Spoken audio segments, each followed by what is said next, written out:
Mother called me a freeloader who couldn't survive on her own. She said it in front of 50 guests at her anniversary party. My stepfather, Graham Whitaker, didn't miss the chance to add his own comment. "We don't need your cheap gift," he said coldly. "Take it and get out." I didn't cry. I didn't raise my voice. I simply smiled, lifted the lid of the box I had brought, and showed them exactly what was inside. Since that night, my phone has barely stopped ringing. But I've realized something important. Not every call deserves an answer. Before I tell you how everything unfolded, if you feel this story might be worth hearing, leave a comment telling me where you're listening from and what time it is there. I'm always curious how far these stories travel. To understand why I stood in that room holding that box, I need to take you back 12 years, to the day everything in my life began to fall apart. I was 16 when the phone rang. My father, Stephen Hayes, was a construction engineer. We weren't rich, not even close, but he was the kind of man who would work extra shifts just so he could take his family to the beach for a weekend. The kind of father who never missed a school play, a parent-teacher conference, or the little moments most people forget. That Tuesday morning, he kissed my forehead before leaving for a work trip. "When I get back," he said, smiling, "we'll visit that college campus you've been talking about. Start thinking about your future, sweetheart." He never came home. A truck driver fell asleep at the wheel. They told us the impact was immediate. They said he didn't suffer, as if that somehow made it easier. At the funeral, I watched my mother, Nicole Hayes, accept condolences with calm composure. I thought we would grieve together. I was wrong. Within 2 weeks, she had packed up every trace of my father's life into cardboard boxes. His books, his tools, even the watch his own father had given him. She never asked if there was anything I wanted to keep. I learned the reason one evening when I overheard her speaking on the phone. Her voice was quiet, but unmistakably excited. "The insurance money finally came through," she said. "Now I can start over." Start over. As if the 16 years she had spent with my father were nothing more than a rough draft she could tear up and throw away.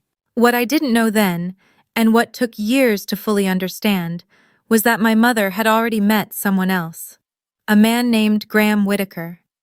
Later I learned their relationship had begun at least 6 months before my father's accident. My father hadn't even been gone long, and she was already planning her next life. 18 months after the funeral, I found myself standing in a house I had never seen before, in the quiet suburb of Naperville, Illinois, carrying a single suitcase into the smallest room in the house. It had once been a storage space, barely large enough for a bed, with one narrow window. My mother had married Graham Whitaker at a courthouse ceremony. I hadn't even been invited. "It was just paperwork," she told me afterward. "Nothing worth making a big deal about." The house belonged to Graham, a 4-bedroom colonial with a perfect lawn and a 2-car garage. His son, Ethan Whitaker, who was 20 at the time, moved into the large guest room with a private bathroom. I got the converted storage closet.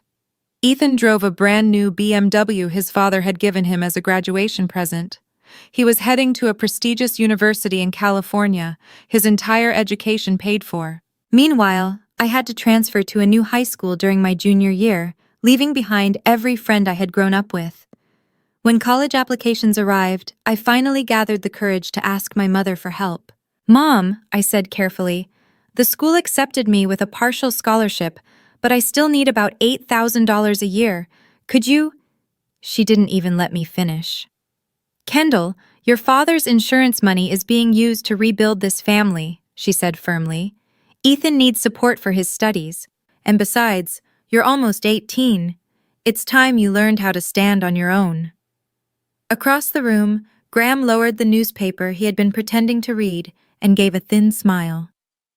"This house doesn't support freeloaders," he said. "If you want a degree, earn it yourself. That's how the real world works." I looked at them both. My mother nodded slightly, agreeing with every word he had said.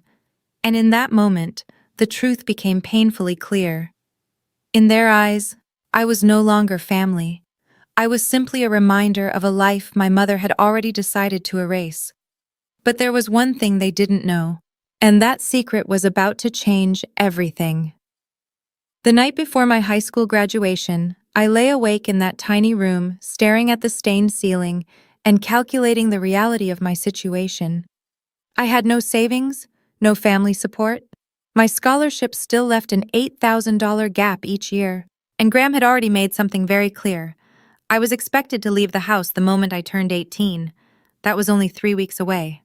I had tried everything, working part-time at the mall, tutoring younger students after school, asking my mother again and again for a real conversation about my future. Every time I heard the same answer. We have responsibilities to this family. Kendall, Ethan's education is expensive. You need to learn independence. Independence, as if abandoning me was some kind of life lesson. That night the weight of everything pressed down on me. If I gave up now, I would become exactly what they believed I was, someone who couldn't make it alone. But how do you prove people wrong when you start with nothing? Just as I was drifting into exhaustion, my phone buzzed on the nightstand. I glanced at the screen. The number had a Boston area code. I almost ignored it. It was probably spam or a wrong number. But something made me answer. Kendall? A woman's voice said gently. This is Clara Bennett, your Aunt Clara, Stephen's sister. My heart nearly stopped. Aunt Clara. I hadn't spoken to her since the months after my father's funeral. My mother had cut off all contact with my father's side of the family almost immediately after she remarried. I know your mother doesn't want us talking, Clara continued carefully, but there's something you need to know. She paused for a moment before finishing. Your father left something for you. That weekend, I told my mother I was spending the night at a classmate's house for a study session. Instead, I boarded a bus and took a long overnight trip to Boston. Clara Bennett was waiting for me at the station. The moment I saw her, the resemblance to my father hit me hard. The same gentle eyes, the same way she tilted her head when she listened. For a second, I almost broke down right there on the platform.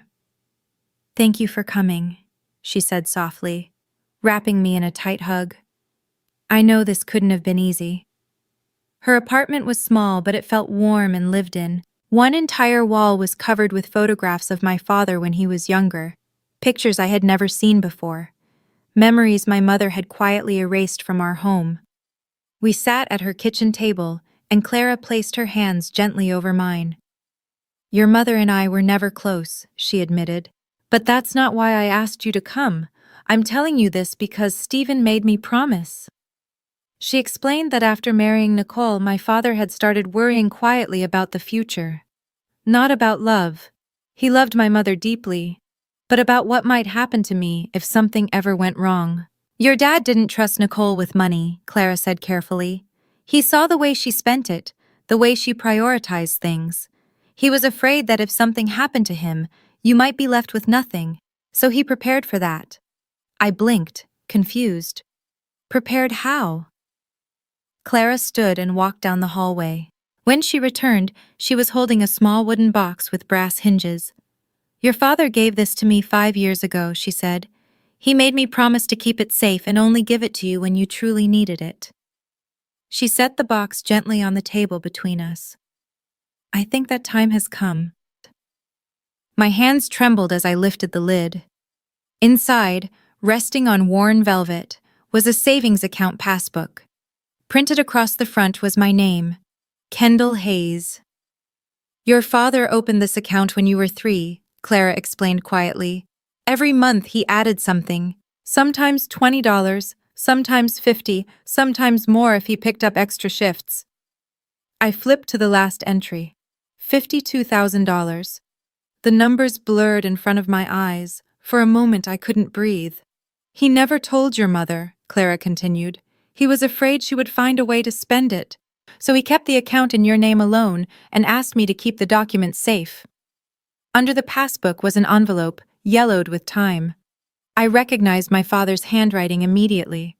The same handwriting that had signed my birthday cards, my report cards, every permission slip for every school trip. With shaking fingers, I opened the letter. My dear Kendall, it began. If you're reading this, it means I'm no longer there to protect you. But I need you to know that I never stopped trying. Tears blurred the words as I kept reading. I know your mother has her weaknesses. I know she doesn't always put you first. None of that is your fault. It never was. This money belongs to you. Use it to build the life you deserve. And never let anyone convince you that you're not good enough. I've believed in you since the day you were born. The letter ended with 3 simple words. I believe in you. For the first time since my father's funeral, I allowed myself to cry. Not quietly, not politely. I cried the way grief had been demanding for months. Clara kept the original letter. When the day comes that you need proof, she said softly, I'll be here. At the time, I didn't fully understand what she meant, but eventually, I would. I returned to Naperville carrying a secret that felt like fire in my chest. My mother was waiting for me when I walked through the door. Her arms were folded, her expression cold. Where were you really? She demanded. You told me you were studying.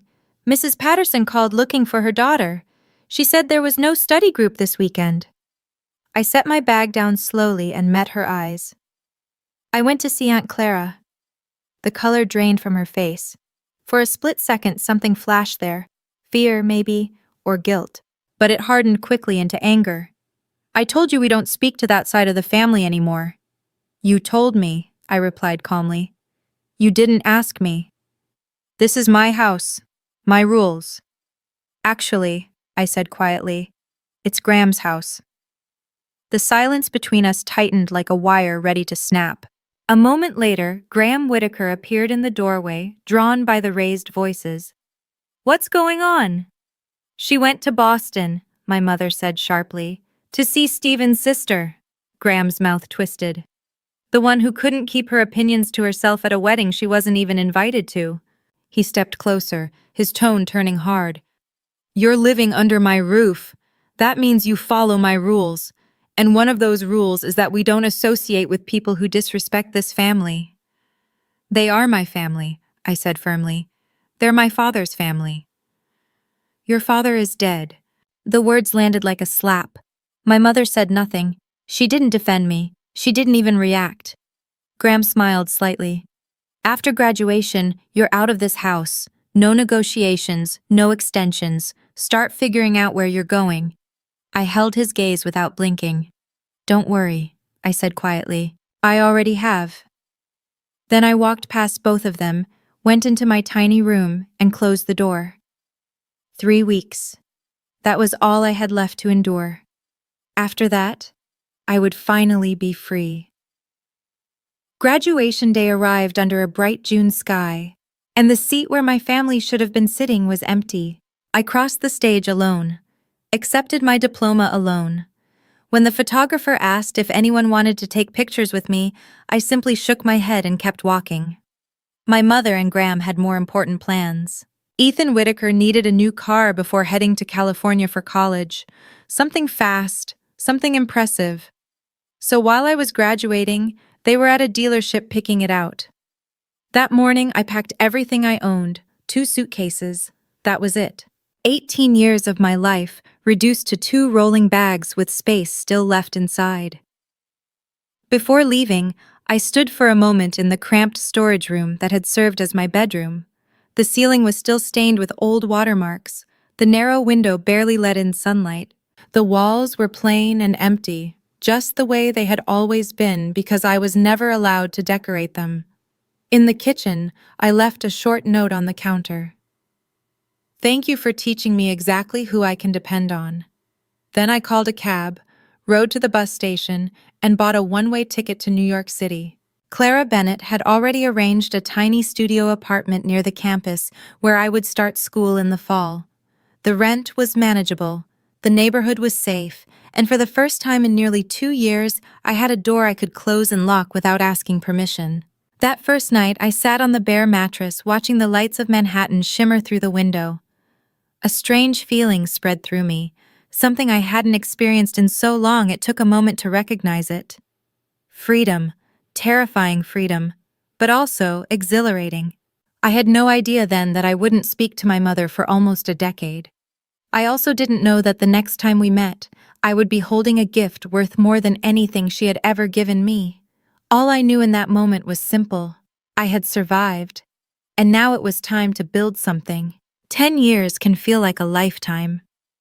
During my freshman year, I worked as a waitress at a coffee shop near campus, often juggling 30 hours of work a week between classes. Some nights dinner consisted of day-old pastries and black coffee. If I managed 5 hours of sleep, I considered that a good night. But I never missed a single assignment. By sophomore year, I secured an internship at a small interior design firm in Hudson Square. The pay barely covered subway fare, but the experience was priceless. In 6 months, I learned more than many people learn in years.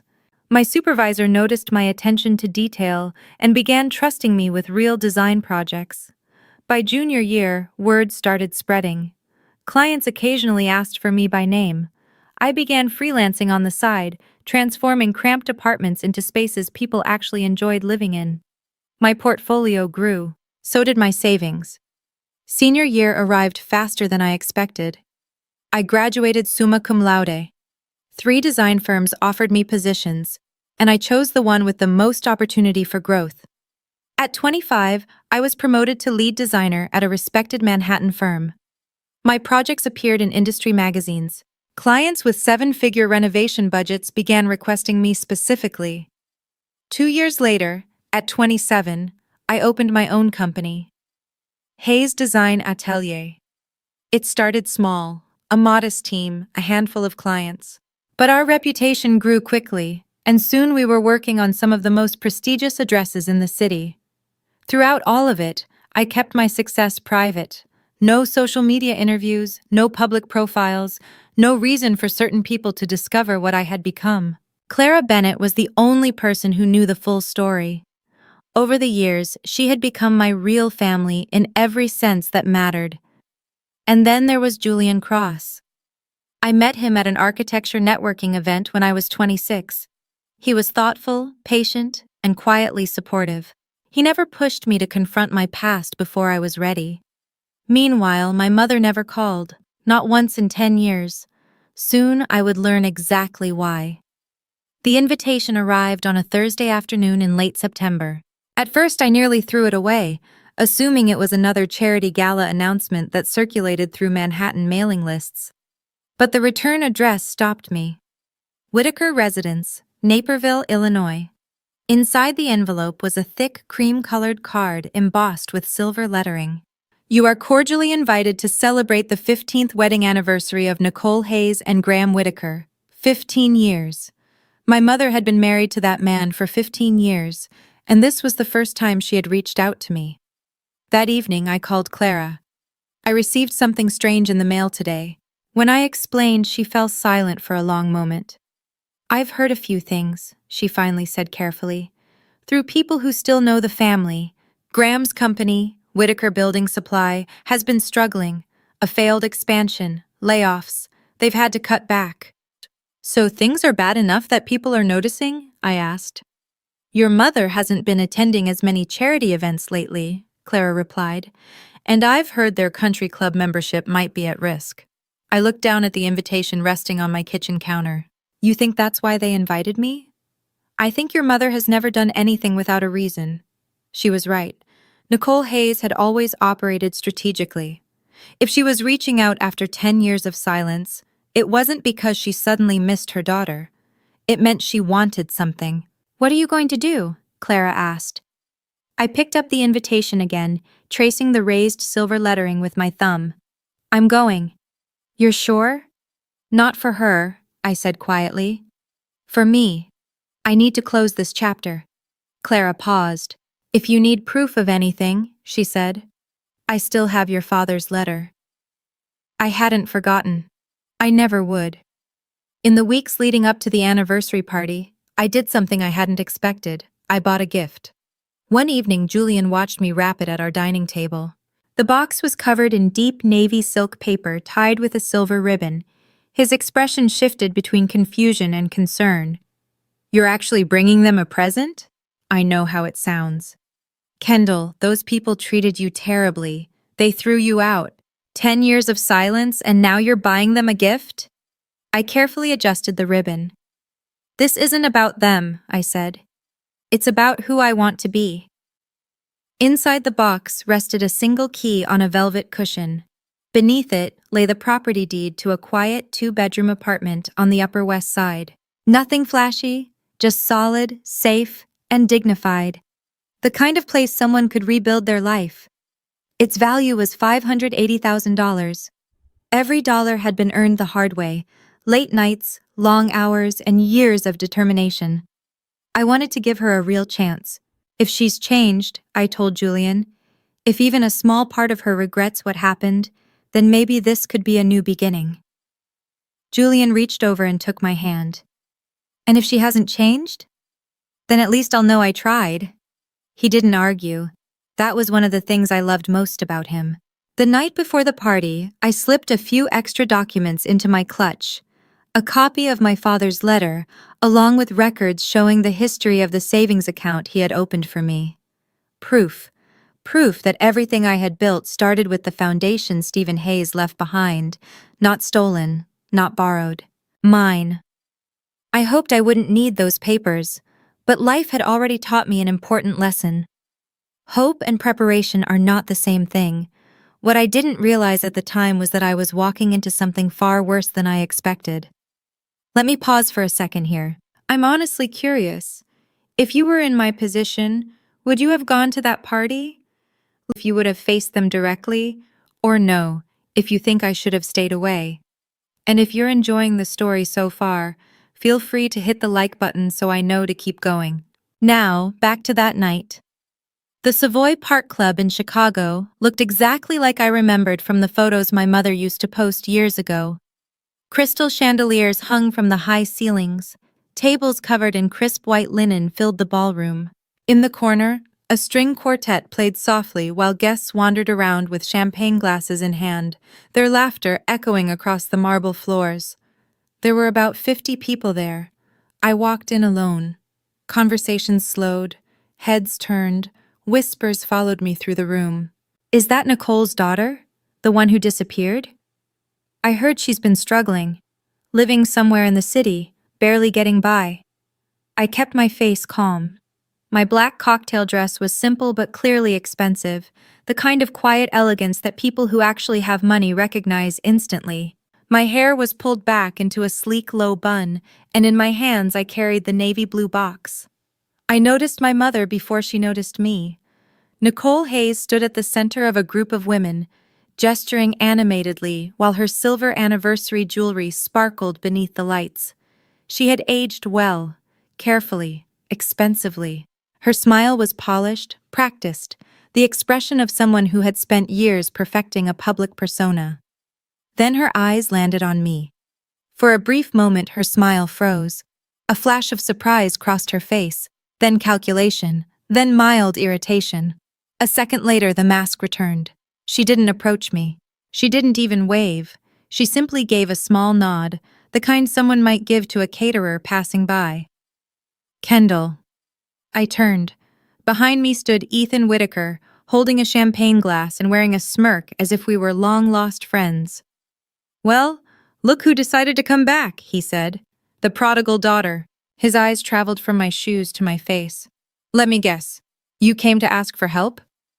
I met his stare calmly. I came because I received an invitation. Sure you did. He stepped closer. Here's a little advice. Don't embarrass yourself. Nobody here cares about you. I smiled faintly. Then I doubt anyone will mind if I stay. Ethan hadn't changed much. 32 years old and still drifting through life on his father's money, whatever remained of it. I had done my research. His expensive degree in California had led nowhere. A few vague consulting jobs had come and gone before he returned home to work for Whitaker Building Supply in some loosely defined management role his father had created for him. Let me guess, he continued, swirling his champagne. You're here hoping for a handout. I'm here because I was invited. He laughed. My stepmother felt sorry for you. She said you'd probably show up wearing something from Goodwill, but we should be polite anyway. A familiar spark of anger flared inside me, but 10 years had taught me how to control it. Is that the story she's been telling everyone? Oh, there are several versions, Ethan said, leaning closer as if sharing a secret. Apparently, you couldn't keep a job. You blamed everyone else for your failures. Last I heard, you were practically homeless. So that was the narrative. For 10 years, my mother had been turning me into a cautionary tale, the ungrateful daughter who couldn't survive without her. Interesting, I said quietly. What's interesting? That she talks about me at all, I replied, considering she hasn't called me in 10 years. Ethan's smirk flickered for a moment. Whatever, just don't cause a scene. He glanced at the box in my hands. And don't expect anyone to be impressed by that. Everyone knows you can't afford anything decent. For a brief moment, I considered telling him everything, watching his expression collapse when he realized exactly who I had become. But not yet. Not like this. Excuse me, I said politely. I should congratulate the hosts. I walked past him toward the main table where my mother sat like a queen surveying her court. With each step, the box in my hands felt heavier. The conversation at the table stopped the moment I arrived. Graham Whitaker sat at Nicole's right, holding a glass of whiskey. Age had hardened his features. Deep lines framed his mouth, and the expression he gave me was identical to the one he wore the day he told me to leave his house. I placed the box gently on the table. Happy anniversary, Mom. Nicole glanced at the gift as if it might explode. Then she turned to the women sitting beside her, regular members of the country club, dressed in pearls and designer gowns, and laughed lightly. Well, look at that, she said. My daughter decided to show up after all. The women exchanged awkward smiles. That's a beautiful box, one of them said politely. Nicole didn't touch it. I'm sure it's very thoughtful. She emphasized the word with a tone that made it sound like a joke. Kendall was never particularly good with gifts, she continued, or money, or planning ahead for that matter. Graham snorted. Remember that Christmas she gave us those homemade photo frames? Soft laughter spread around the table. So what's inside? Another woman asked curiously. Nicole shrugged dramatically and pushed the box slightly away from her. Probably something from a clearance rack. That's about all she can manage these days. Her voice grew louder now, performing for the room. This is my daughter, everyone, the one I've told you about. She gestured toward me like a museum exhibit. She disappeared for years, never finished college properly, and now she shows up here with… She flicked a dismissive hand toward the box. Mom, don't call me that. Her eyes hardened instantly. I know exactly why you're here. You heard we were doing well and thought you could come back looking for money. Same as always. The entire room had gone silent. Dozens of people were watching. You're a freeloader, Kendall, she said coldly. You always have been. Graham pushed his chair back so hard it scraped across the marble floor. He grabbed the box from the table and shoved it back toward me. We don't need your cheap gift. His voice carried clearly across the ballroom. Take it and get out. And my mother gave a small approving nod. He's right, Nicole Hayes said coldly. You're embarrassing yourself. The silence that followed was absolute. Even the string quartet had stopped playing. 50 people stared at me, some with pity, some with curiosity. A few looked entertained, as if they were watching a scene from a play. I could feel my pulse pounding in my temples. The weight of every assumption, every rumor, every lie my mother had spent years spreading about me pressing down from every direction. Near the back of the room, an older woman shook her head slightly. A waiter froze mid-step, still holding a bottle of champagne. Somewhere behind me, someone whispered, "Poor girl." For a moment, my mind drifted backward. I saw my 16-year-old self standing in a hallway, being told there was no money for my education. I saw the 18-year-old version of me dragging 2 suitcases out of a house that was never really mine. I saw every version of myself who had been told I wasn't enough. Then something else rose inside me, something that had been building quietly for 12 years. Calm. I looked at my mother, at Graham Whitaker, and at the crowd of strangers who believed they knew my story. And I laughed, not bitterly, not sarcastically, just a soft laugh of release. What's so funny? My mother snapped. Nothing, I replied calmly, steadying the box in my hands. I was just thinking about how you have absolutely no idea what you just refused. Excuse me? I began loosening the silver ribbon. You wanted to know what's inside, I said. Fine. I lifted the lid. Let me show everyone. The room leaned forward collectively. Even Graham's sneer flickered with uncertainty. What happened next was something no one in that ballroom would ever forget. I placed the open box on the table so everyone could see. Inside, resting against dark navy velvet, was a single silver key. Beneath it lay a neatly folded document. I lifted the key first, letting the light catch the metal. This, I said calmly, is the key to a 2-bedroom apartment in Manhattan. Upper West Side, doorman building, quiet neighborhood, excellent schools nearby. A ripple of murmurs spread through the room. Then I picked up the document and held it up. This is the property deed, I continued. Paid in full, no mortgage. I paused for a moment. The apartment is valued at approximately $580,000. My mother's mouth opened slightly, then closed again. She looked completely stunned. I was going to give it to you. I looked directly at her. A place you could move if you ever needed to start over. A gift from your daughter. The woman sitting beside my mother gasped. You, she said. Where did you get money like that? Nicole's voice had lost its polished tone now. The performance was gone. I earned it, I answered. Doing what? I didn't ask anyone for money. I built a business, a successful one. I run my own company, Hayes Design Atelier. We specialize in high-end residential interior design. I let the words settle into the room. You might have seen our work featured in Architectural Digest last spring. The whispers grew louder. Across the room, a man near the bar pulled out his phone and began searching. That's impossible, Ethan Whitaker shouted from behind me. You're lying. Google it. Graham's face had turned a deep shade of red. My mother looked as if someone had slapped her. Mom, I continued calmly, you've spent years telling people I couldn't keep a job, that I was barely surviving, that I was practically homeless. I gestured toward the box. Does this look like someone who's struggling? No one answered.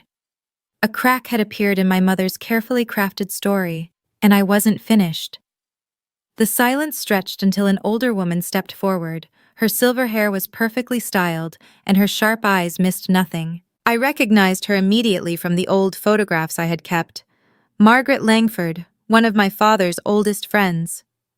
Nicole, she said coolly, you told me your daughter was unemployed, that she was living off other people's generosity, that she refused to return your calls.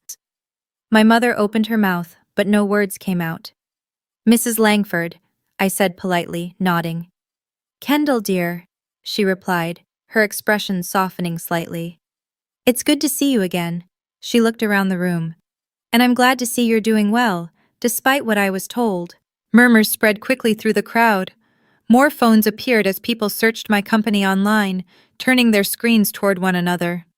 She really is a designer, someone whispered. There's an entire website. I turned back to my mother. You never called me, I said quietly. Not once in 10 years. So where exactly did you get all that information about my life? Silence. You didn't, I continued. You made it up. You told people whatever version of the story made you look like the victim. I was protecting our family's reputation, she said stiffly. By lying about your daughter? Margaret crossed her arms. Nicole, is this true? You've been spreading false stories about your own child? Graham grabbed my mother's arm. Don't answer that. Why not? I said evenly. What else does she have to hide? The guests were watching now the way people watch a courtroom trial. I could see the shift happening in real time, doubt spreading through the room. Since we're being honest, I continued, let's talk about what really happened after my father died. About the insurance money. About where it actually went. My mother's face drained of color. Kendall, don't what? I asked calmly. Tell the truth? I reached into my clutch and pulled out a folded sheet of paper, the edges worn from years of careful handling. This, I said, is a letter my father, Stephen Hayes, wrote before he died. Margaret's hand flew to her chest. Your father wrote you a letter? He did. I slowly unfolded the page, and I think everyone here should hear part of it. My mother lunged forward. Give me that! Graham grabbed her arm and held her back. I began reading. My dear Kendall, if you are reading this, it means I'm no longer there to protect you. My voice remained steady, even though my chest tightened. I know your mother has her flaws. I know she doesn't always put you first. None of that is your fault, sweetheart. It never was. A woman near the front of the room quietly wiped her eyes. I've set aside money for you, I continued reading. Separate from anything your mother can access. Use it to build the life you deserve, and never let anyone convince you that you're not good enough. I lowered the letter. My father knew. I looked directly at my mother. He knew that if something happened to him, you wouldn't take care of me, so he made other arrangements. Stephen wrote that? Margaret whispered. Nicole, you told me he left nothing for Kendall, that the insurance barely covered the funeral. My mother said nothing. The insurance payout was over $260,000, I said quietly. I never saw a single dollar of it. It went into this house, Ethan's education, a new car, and a country club membership. The room erupted into murmurs. Graham leaned toward my mother, whispering urgently while she stared ahead like someone watching their carefully constructed world collapse. For the first time in 12 years, she had no script. Let me pause here for just a second. How do you think my mother reacted when everything came out like that? I'm curious to see who gets it right. And if this story resonates with you, hitting the like button really helps more people discover it. Now here's what happened next. My mother recovered faster than I expected. Tears suddenly filled her eyes, the same perfectly timed tears I had seen her summon countless times when she needed sympathy. Kendall, sweetheart. Her voice broke with flawless precision. I'm so sorry, my mother said, her voice trembling. I didn't understand before. I didn't realize how badly I hurt you. She reached toward the box. Let me fix this. We can start again. I'm your mother. Before her fingers could touch it, I pulled the box back. No. The word lingered in the air. What do you mean, no? She asked sharply. The tears vanished almost instantly, replaced by something far less convincing. I brought this gift for someone who deserved it, I said calmly. Someone who might actually want a real relationship with me. I closed the lid of the box with a quiet click. You're not that person. You can't do this to me, she snapped, her voice rising. Not in front of everyone. You did it first. The ballroom fell completely silent again. 5 minutes ago, you called me a freeloader in front of every person in this room, I continued. You told them I was useless, that I couldn't survive on my own, and you've been telling that story for 10 years. That's different. How? I tucked the box beneath my arm. You humiliated me publicly. You lied about me publicly. And now suddenly you want what I have. That's not how family works. Margaret Langford stepped a little closer, watching the exchange with quiet interest, and something that looked suspiciously like approval. To be honest, I went on, I came here hoping you had changed. I hoped maybe there was a version of you who wanted a daughter instead of someone to blame. My mother's polite mask finally shattered. Pure anger flashed in her eyes. You ungrateful little— I am grateful, I interrupted calmly. Grateful I learned early exactly who you are. I turned toward the door. This apartment will go to someone who actually loves me. Before I reached the exit, Graham Whitaker stepped in front of me. Now hold on, he said, his tone suddenly smoother, almost friendly, the voice of a businessman trying to salvage a collapsing deal. Let's not rush into anything. We're family. Families disagree sometimes. We're not family, I said evenly. You made that very clear 10 years ago. Things were said in the heat of the moment. You told me your house didn't support freeloaders. I met his eyes without hesitation. So I left and built my own life. Why are you upset now? Ethan Whitaker appeared beside his father. Look, he said awkwardly. I know we haven't always gotten along. He stopped, clearly searching for words he'd never had to use before. But this is ridiculous. You can't just walk away with a $500,000 apartment. I can do whatever I want with my money. Well, I mean, Ethan laughed nervously. Come on, we're basically siblings. We're strangers who shared a house for 2 years, I replied. And in that house, you got everything. I got a closet. Graham tried again. What if we discuss this like adults? Maybe there's some arrangement we can make. I'm not interested in arrangements. I stepped around them. Behind me, my mother had stood up. Mascara streaked faintly down her cheeks. Real tears now, perhaps. Or simply a more convincing performance. Kendall, her voice cracked. Kendall, please, I know I made mistakes. Just give me another chance. I paused at the doorway and turned back one last time. You had chances, Mom. 17 years of chances. And every single time, you chose yourself. I glanced around the room full of witnesses, the shocked faces, the whispered conversations, the phones still raised in manicured hands. If you ever want a real relationship with me, I said quietly, one based on respect instead of what you can get from me, you know how to reach me. Then I walked out into the cool October night. The ballroom doors closed behind me like the final line of a chapter. Julian Cross was waiting when I got home. He didn't ask questions right away. He simply wrapped his arms around me and held me while the adrenaline slowly drained away. How do you feel? He asked eventually. I thought about it for a moment. Free? He smiled. That's a good answer. My phone started buzzing before I had even taken off my coat, and it didn't stop. 47 missed calls from my mother, 12 from Graham, 8 from Ethan, several other numbers I didn't recognize, probably guests from the party who had somehow found my contact information. Text messages flooded in. Kendall, please call me. We need to talk. I'm so sorry. I didn't mean any of it. You can't do this to your own mother. Please call me back. Julian watched my phone light up again and again. Are you going to answer any of those? Not tonight.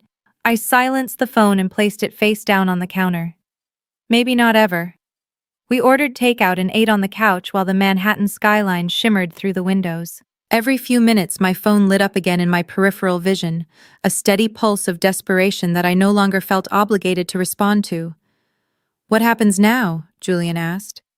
I'm not sure, I admitted. I leaned against him, suddenly aware of how exhausted I was.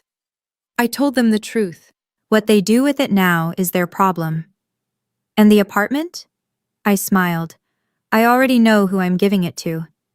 For the first time in 12 years, the heavy weight I'd carried, the constant awareness that the people who were supposed to love me had rejected me, felt lighter. Maybe that feeling would never disappear completely, but that night, watching the city lights beside someone who chose me freely, it was enough, more than enough. The aftermath came gradually over the next week. Clara Bennett was the first to call. She sounded almost amused. You'll never believe what I heard. As it turned out, Margaret Langford had a very large social network. By Monday morning, the story of the anniversary party had spread through charity committees, social clubs, and country club dining rooms across half the region. Nicole tried to repair the damage, Clara told me. She claimed I had misunderstood everything. She insisted the letter was fake. She even said I had always been a difficult child. Did anyone believe her? I asked. Not after 3 guests admitted they Googled your company during the party. Clara laughed softly. Your website had nearly 1,500 visitors that night alone. The business consequences followed soon after. I learned that Graham had been negotiating a major contract for Whitaker Building Supply with a regional supplier. The supplier's CEO happened to be a longtime friend of Margaret Langford. After hearing about the anniversary party, the company requested more time to review the agreement. That extra time turned into weeks, and when the deal finally went through, the terms were significantly less favorable than before. Then came another surprise. Ethan's mother, Graham's first wife, heard about the situation through her own social circle. She called Ethan personally to express her deep disappointment in how he had treated his stepsister, and then she cut his monthly support payment in half. None of what happened afterward brought me any real joy. I didn't check my mother's social media to see if she was suffering, and I didn't sit around counting the ways karma might have balanced the scales. But there was a quiet sense of satisfaction in knowing the truth was finally out there. For years, my mother had controlled the story people heard about me. Now the story had corrected itself. When Clara Bennett asked whether I regretted any of it, my answer came easily. No, I told her. I only wish I had done it sooner. She laughed softly. Your father would be proud. I hoped she was right. 2 weeks after the anniversary party, I answered my mother's call one time, just once, for closure. Kendall. Her voice sounded hoarse, stripped of the polished confidence I was used to hearing. Thank you for answering. I almost didn't. There was a long pause. I understand, she said quietly. I waited. I want you to know, she continued after a shaky breath. I've been thinking about everything you said, about the choices I made. I know I wasn't the mother you needed. This was the moment where I was supposed to reassure her, tell her it was okay, offer forgiveness and start over. I didn't. What exactly do you regret, Mom? I asked. Silence filled the line. Because from where I'm standing, I continued, it sounds like you regret getting caught, not what you actually did. That's not... She stopped herself, then began again. When your father died, I was terrified, she admitted. I grew up with nothing. My own mother was abandoned with 3 kids and no money. I promised myself I'd never end up like that. So instead, I said quietly, you abandoned me. I didn't see it that way. I know that's the problem. I heard her crying then, not the carefully controlled tears she used in public, but the raw, uneven kind.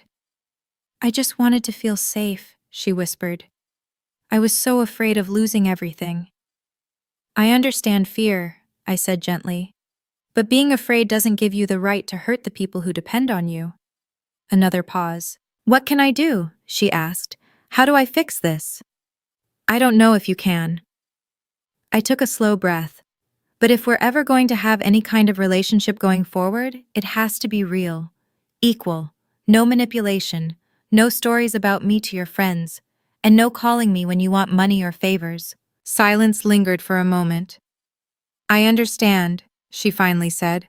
I hope you do, Mom. I really do. Then I ended the call. It wasn't forgiveness, but it was a boundary. 6 months later, I gave the apartment away. Not to my mother, to Clara Bennett. She stood in the empty living room, tears running freely down her face, the key clutched tightly in her hand as if it might disappear. Kendall, I can't possibly accept this. You can, I said, hugging her. You're the one who saved me. You kept Dad's promise when no one else did. This belongs to you. Clara had spent 30 years living in a tiny Boston apartment, paying off nursing school loans while working double shifts at the hospital. She deserved a home with sunlight, a doorman, and neighbors who brought cookies during the holidays. The feature in Architectural Digest brought 3 new high-profile clients to Hayes Design Atelier. My team grew from 4 designers to 7, and Julian Cross proposed one quiet Tuesday evening. No grand audience, no dramatic setting, just the 2 of us and a ring that had once belonged to his grandmother. I built a family, not the one I was born into, the one I chose. Clara, Julian, my college roommate who let me sleep on her floor during the hardest months. My first boss who believed in me long before I believed in myself. My mother called once a month after that. The conversations stayed short and careful, never going very deep. She never mentioned the apartment again. Graham's company eventually stabilized, and according to occasional rumors that reached me through mutual acquaintances, Ethan Whitaker finally found a real job, something in sales. Whether any of them had truly changed or had simply learned to hide their worst instincts better, I couldn't say. And honestly, it didn't matter anymore. For years I had waited for my mother to love me the way I needed, to choose me, to prove that I mattered. Eventually I realized I had been asking the wrong question. The real question wasn't whether I deserved to be loved, it was whether she was capable of loving me at all. Sometimes late at night I write letters I'll never send. One of them is addressed to a 16-year-old girl standing in a hallway, being told she wasn't worth an $8,000 investment. Dear Kendall, I know you're scared right now. I know you're lying in that small room with the stained ceiling, wondering if everyone is right about you. Wondering if maybe you really are as worthless as they say. You're not. The people who should have protected you chose themselves instead. That was their failure, not yours. Their inability to love has nothing to do with your worth. You will survive this. More than that, you will build something beautiful from the ruins. It won't be easy. There will be nights when you cry yourself to sleep, and mornings when you're not sure you can keep going anyway. One day you will stand in a room full of people who believe the worst about you, and you will tell the truth without hesitation. You will walk away with your dignity and your heart intact. And you will finally understand something important. Their approval was never what you needed. What you needed was permission to believe in yourself. Your dad already gave you that. The rest is up to you. I close my journal and look out the window. The sun is rising over Manhattan, painting the skyline in soft shades of pink and gold. My father was right. I didn't rise in life because of the money my father set aside for me. I rose because of what he taught me long before he was gone. He showed me what real love looks like: patient, selfless, unconditional. That was the real inheritance he left behind. Not the money in a bank account, but the deep, unshakable belief that I am worthy of being loved well. I learned that from a man who has been gone for 12 years, and I carry that lesson with me every single day. That's my story. And what I hope people take from my story isn't about revenge or proving someone wrong. It's about understanding your own worth, even when the people who were supposed to protect you fail to see it. For years, I believed something was wrong with me. When your own family treats you like a burden, it's easy to start believing the story they tell about you. I carried that weight for a long time. But eventually, I realized something important. Someone else's inability to love you properly does not define your value. My father believed in me long before I believed in myself. And sometimes, that one voice is enough to carry you through the hardest years of your life. If there's one lesson in all of this, it's this. You don't have to stay where you are constantly diminished. You don't have to beg for respect. And you don't have to prove your worth to people who have already decided not to see it. Build your life anyway. Surround yourself with people who choose you freely. Create the kind of family that grows from kindness, loyalty, and truth. Because the greatest success isn't making the people who doubted you regret it. It's learning that you never needed their approval in the first place. If this story meant something to you, I'd really love to hear from you. Leave a comment and tell me where you're listening from, or share a moment in your life when you had to choose your own worth over someone else's. If you believe more people need to hear messages like this, please take a moment to like the video and share it with someone who might need the reminder that they deserve respect and real love.